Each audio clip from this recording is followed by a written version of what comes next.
Hey, this is Tarence Lauchié, and I'd like to thank you for tuning in to this podcast, The Growth Exchange. This podcast was designed to curate conversation, dialogue, and monologue around all things growth. I believe that everything living has the potential to grow into its fullest and most maximal potential. So let's grow.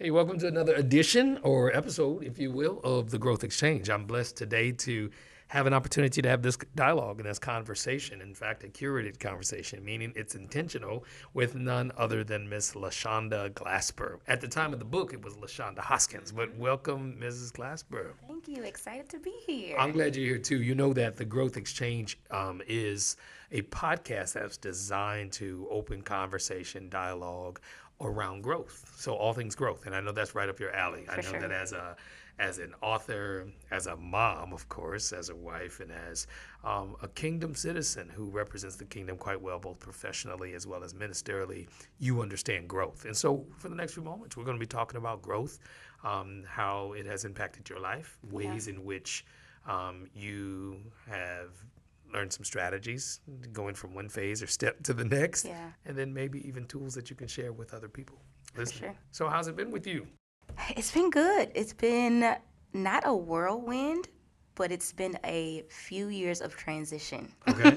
Okay. I started with, when we were walking in, I was just talking about how writing a book, going from that to marriage, to new career, to mommy, yes, to now on this podcast.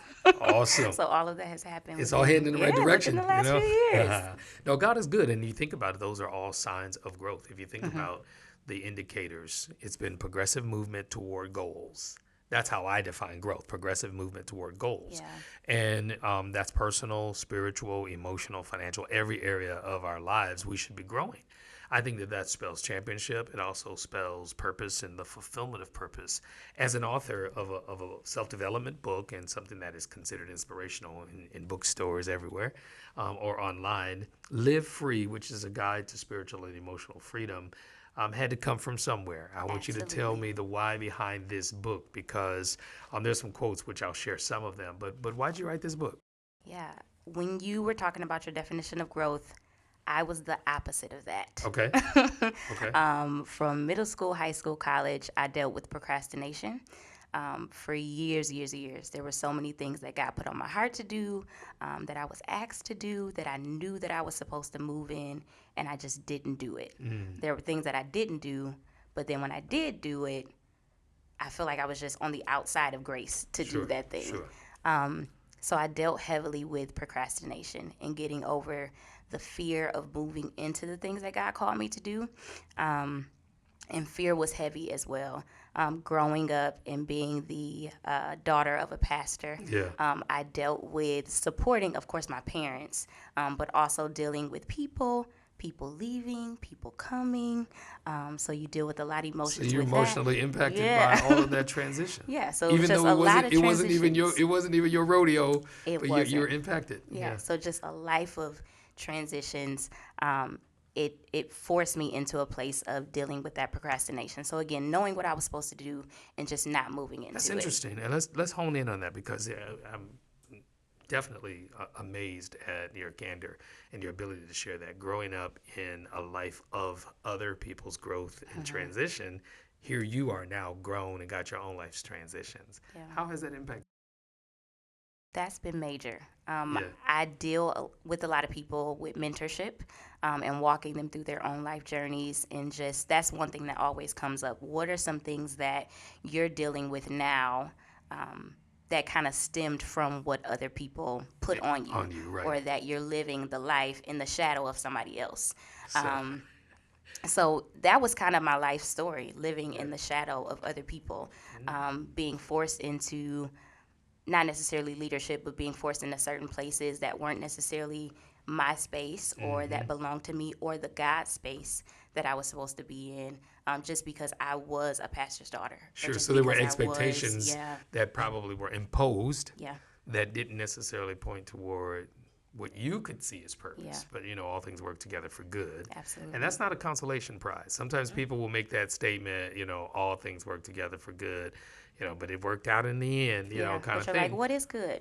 Exactly. And I think that it's important to take the time to dissect those things and to talk about the challenges and how those challenges shaped you and are shaping you. Yeah. And then what are we doing differently? Because once we're on a pathway of growth, I honestly believe that we're going to face challenges, but it's not so much of whether or not we just get through the challenges, but how did we overcome and how do we avoid repeating those same challenges and some of the failures along the way. The successes, of course, we want to celebrate. But you brought up something interesting, and I think it had to do with living in other people's shadows. You're a mentor. I watched your life transition that you mentioned just a few moments ago, and now you've gone from youth development, you're the director of a youth development organization, to being in public health and in the healthcare industry. How was that leap for you? How was that? It was so different. I'm like, why am I here? But it's still utilizing your gifts, though. Absolutely. 100%. And I see that now.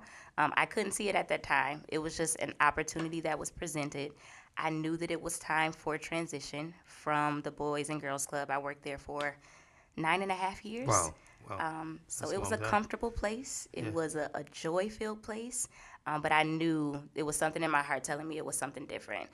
So when the opportunity to be in public health was presented, I'm like, I do not have a desire to work in healthcare. right. So this ain't got nothing to do with that. But that position was presented for to be an administrative assistant, executive assistant. Sure. And everything within the job description, I've done it before.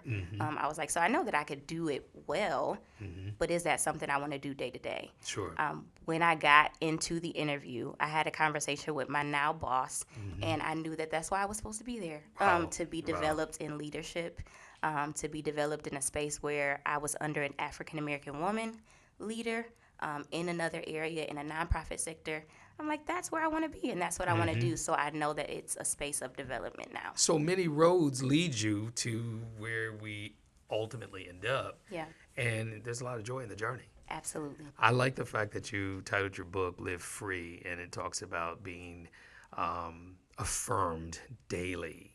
There is a letter in this book, and for those who want to get the book, we can give you information on how to get a hold to it. But at the very beginning of the book, you write a letter, or you send this letter of encouragement. Who are you talking to in this letter of encouragement? I'm talking to individuals who are dealing with procrastination. I'm talking to individuals who are dealing with not fully seeing themselves as who they're called to be. I'm talking to individuals who know that there's something more, but they don't quite know how to get there just yet. So trying to pull that out of them, there's an opportunity to get to where you want to be. Although you can't see it now, you can't feel it now, you may not be in that space now. Those are the individuals that letter of encouragement is written to. I think one of the first things you deal with is anger. How did that play a part in your growth process?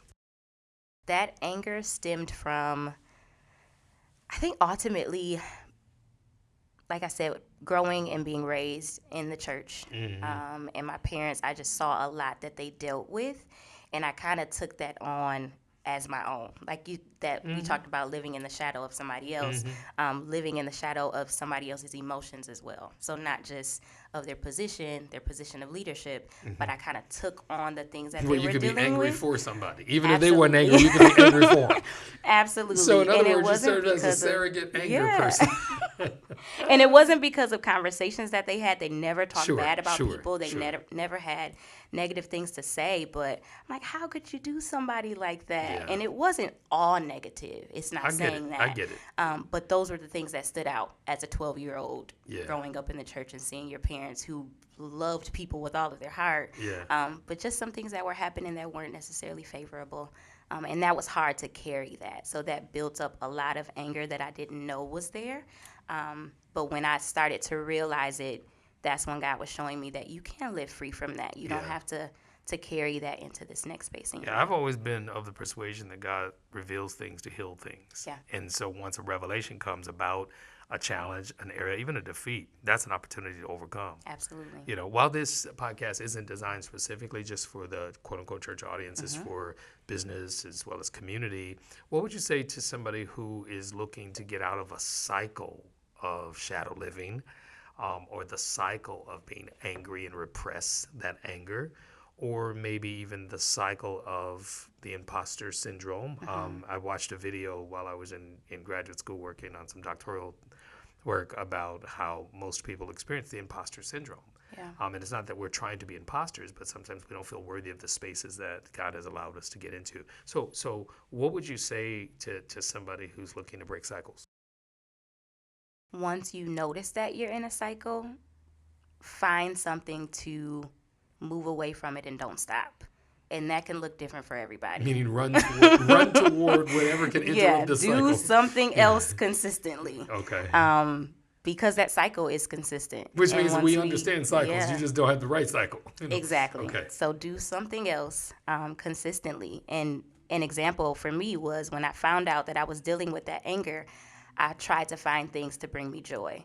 One of the small things that I did was coloring. So that's minor. I just would color every day. Well, creativity is definitely an outlet. I started doing art work publicly that I'd done privately for years during the time that I was going through. I was actually in chemotherapy. And it's amazing too.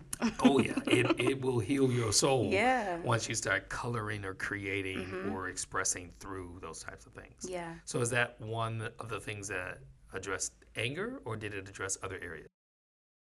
I think it helped me to slow down and to think. Okay. So I thought through, why am I dealing with anger? I thought through, why am I dealing with procrastination? And what do I do next? So I think it just gave me the space to think. It gave me the space to empty out, slow down, get out of looking at somebody else trying to find a solution, and just sit, listen to God, think through, even while I was just coloring, which at the time it didn't seem like it was healing, but now that I know, it was. Yeah. So there were other things too, not just coloring, but I think there's just an example. a kinesthetic connection between releasing on the paper something while you are thinking or meditating or mulling through life's issues. Yeah. I didn't say challenges, but just life's issues. Exactly. And I think coloring is something that we all started out doing as kids. I remember taking a brown paper bag, the grocery bag, and ripping it open. And, it's actually glued in seams. Yeah. And a cousin and I, the two of us, were just meticulous about taking the paper loose so it didn't tear or rip. And we'd take it loose and lay it out. And you'd have this long sheet of brown paper in which we colored and drew dreams, dream car, dream house, dream family. Wow. And I can honestly say that was a lot of years ago. Yeah. It was in the early 1900s. No, but many of those dreams and things have come to pass. What can you say has come to pass in your life, your dream thing, that you can celebrate, that you can just say, hey, I dreamt about this and it has come to pass? So many things. I went from coloring to writing a book, so that's one of the that's dreams. One. That's right. And you're so still that was coloring another with outlet. words. Exactly. Okay. Went from that to marriage, Amen. which is absolutely beautiful. Almost 3 years now. Congratulations. Dream come true. Went from that to being a mommy to a beautiful Nyla Joy, which brings us so much joy. We in all every share moment. that joy. Nyla Joy. She brings us joy. Yeah, that's a dream come true. And I'm honestly living in a dream career. Not just a career, but also an opportunity to be mentored on a daily. That's a dream come true as well. Sure. It sounds like all of those things that you identified as being dreams coming true involve other people. Mm-hmm. Talk a little bit about that. How does your dreams include other people? Very good question. I love people. And that's a good used thing. that used to not be the focus of it. Wasn't the greatest because I was a people pleaser. But now I've learned to love people and to still move in the things that God has called me to do, to not be stagnant, but to love them and to push them into purpose, to push them into their dreams by living out mine, but also connecting with people through mentorship, connecting with people through personal conversations. Or loving people for people's sake. Exactly. Think about it. When we love people because we're meeting a need, or we love people because this individual needs something and we have to meet that need, it could be ulterior motives involved where we get pleasure out of helping. But if you just love people for people's sake, Yeah. that's the God kind of love. Yeah. Listen, You get away from that people pleasing. exactly. I want to talk a little bit more about that. Well, let's take a quick break, and after the break, when we come back, I want you to get further into the book, but I also want to talk about what's next on the horizon for you because we're talking about growth. And this podcast not only hears from people who've grown, but also challenges people who are growing. So we'll be right back. You're listening to The Growth Exchange with Dr. Tarence Lauchié. We're going to take a quick break, and we'll be back in a moment. This episode has been brought to you by the Growth Center, Inc., celebrating more than 20 years of making a difference. The Growth Center's mission is to impact the community and the world through meaningful partnerships, which offer resources, life skills training, and other programs that strengthen individuals, families, and communities. The Growth Center is committed to developing a Christ-centered program that helps individuals grow in every area of their lives. It makes global impact, youth development, personal empowerment, financial fitness, and scholarship promotion. The Growth Center, Inc. at www.thegrowthcenterinc.org.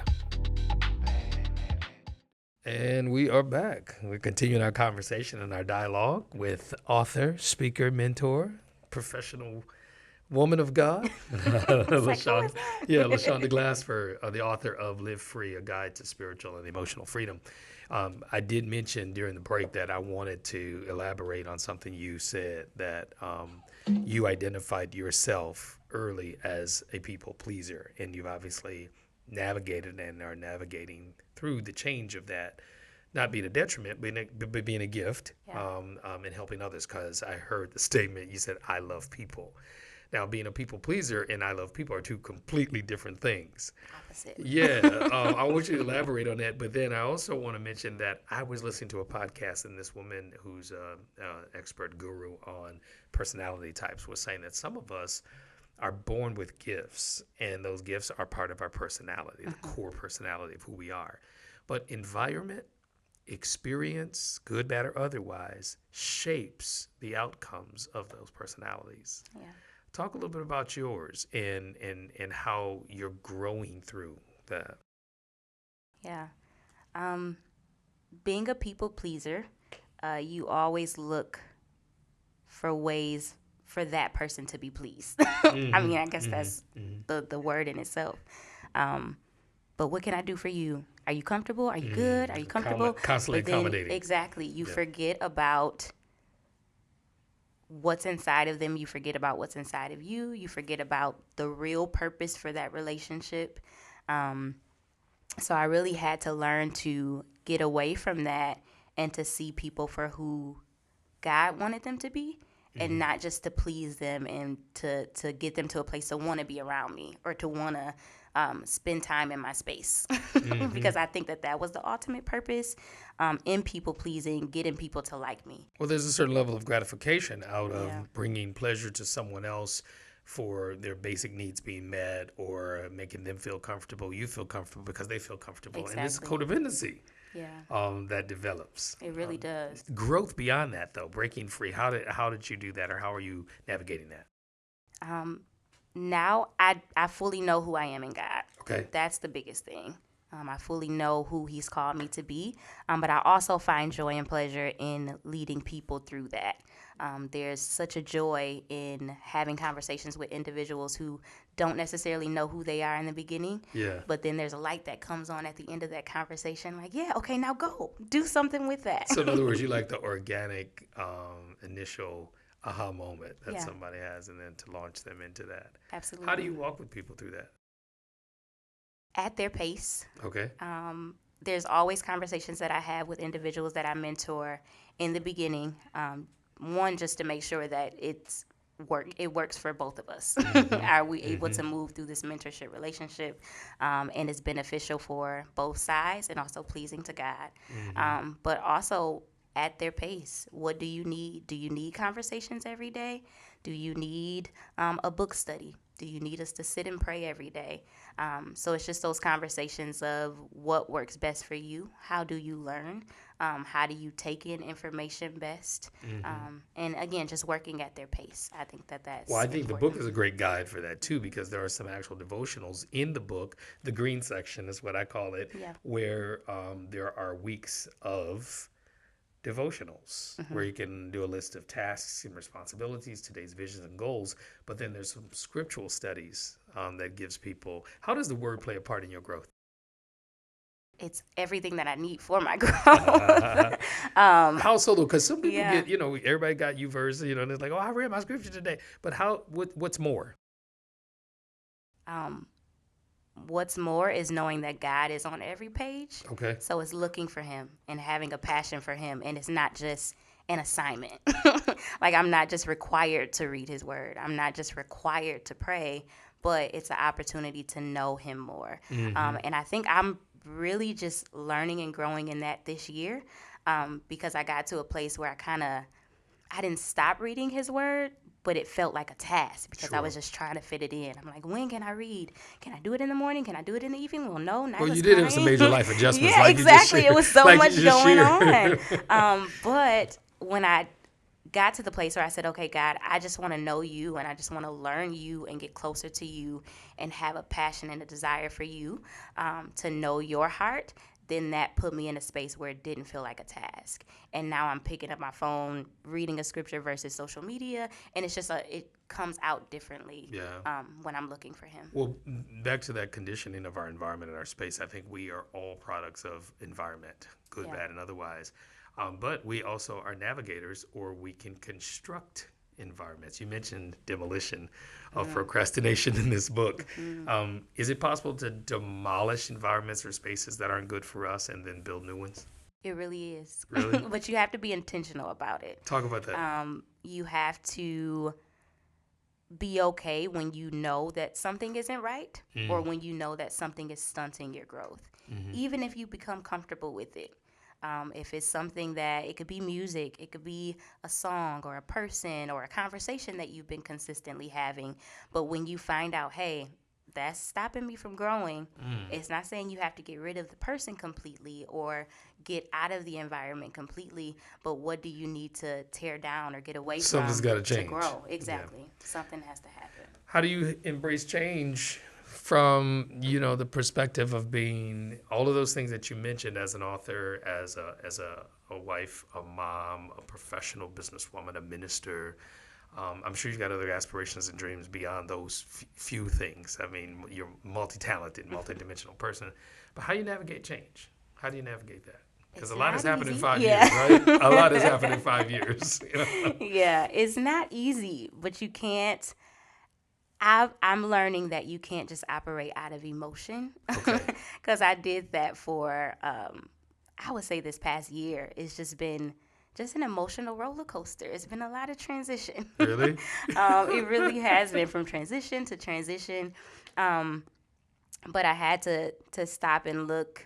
The reason I said, let me pause. I said really, and I laughed because I got a vision in my mind of a roller coaster. Yeah. And there are 3 types of people who ride roller coasters. There's the person on the front of the roller coaster with their hands up going, hey! Not me. And they're embracing it. There's the people in the middle of the roller coaster who's just like, okay, I can't wait till this is over. Just brace yourself. It'll be over in a moment. And then you got people in the back of the roller coaster that is like crunched down and scared. It's like, oh my God, Exactly. oh my God. So where are you on the roller coaster? If it's been a roller coaster, where do you find yourself? It was in the back. Okay, with so my eyes closed, you were like crunched me. down. I don't like and roller it wasn't coasters. I don't like necessarily roller fear. coasters. I don't either. Yeah. And it wasn't necessarily fear. It was just not being able to get a grip. Yeah, because it's so much couldn't get a uncertainty. grip. Yeah. And it's so I almost was like missing being in that out. last car. You get the last bump. Exactly. It only I hits was you the missing worst. out on the joy of the transitions, the piece of the transitions, because I went from writing a book. I went from doing these podcasts and just what I thought was consistently moving in my purpose to pausing completely.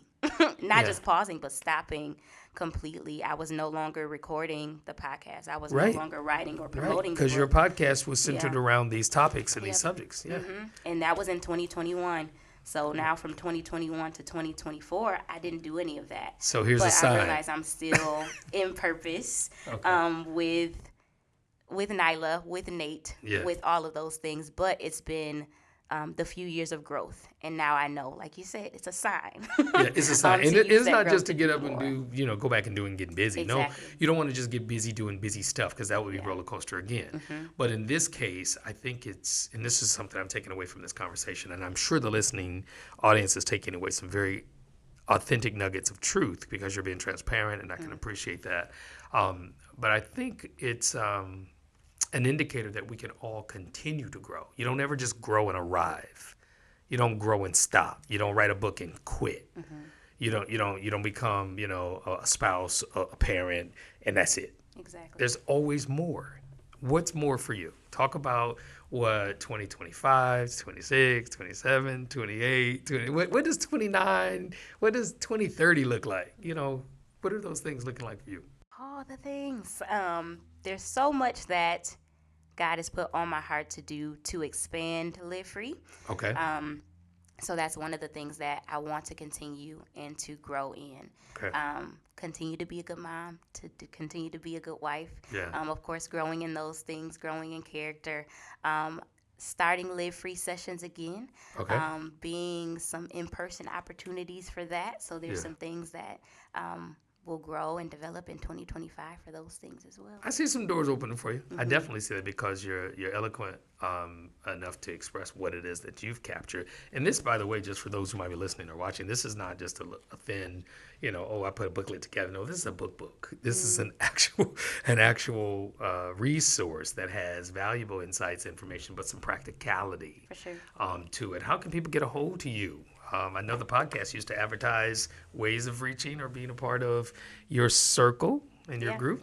It did. The biggest way right now is social media. Okay. LaShaunda S. It was Hoskins, but now it's LaShaunda S. Glasper. Okay. On all social media platforms. Of course, email hoskins.lashonda@gmail.com. Those are the biggest ways right now. Absolutely. So, closing words. What do you want to say to somebody who's in transition? Because you started out by saying that. What would you like to leave them with in the way of encouragement or affirmation relating to living free? Yeah, there's still growth in transition. Don't miss the opportunities to grow in joy. Don't miss the opportunities to grow in peace. Don't miss the opportunities to see God in that transition, but also to love the individuals that are a part of your transitions. You'll ultimately miss seeing them, and you'll miss being a part of their lives if you allow the transition to overwhelm you. So know that there's growth in your transition. Be consistent in the things that God is calling you to grow in. That would be the biggest things. Sounds like a strong testimony. Thank you so much, LaShaunda Glasper, for being here. I appreciate the time that you've taken to even share this. And there's probably somebody right now looking to reach out to you and become part of your mentoring group. So thanks for being here. I appreciate the opportunity. Great. God bless. Listen, you've been listening to The Growth Exchange. It's been an opportunity to talk about very practical life things, growing, changing, developing. And we're looking forward to offering you more. Thanks for tuning in. Thank you for tuning in to this episode of The Growth Exchange. I'm Dr. Tarence Lauchié. It's been a pleasure to have these conversations and dialogues with our guests. If you notice, one thing we all share in common, and that is the ability, the desire, and the potential to grow and maximize our fullest potential. So keep tuning in. Share this with somebody, like it, maybe even invite somebody. And if you'd like to be a guest, contact us with the information that's here and available for you. Let's grow.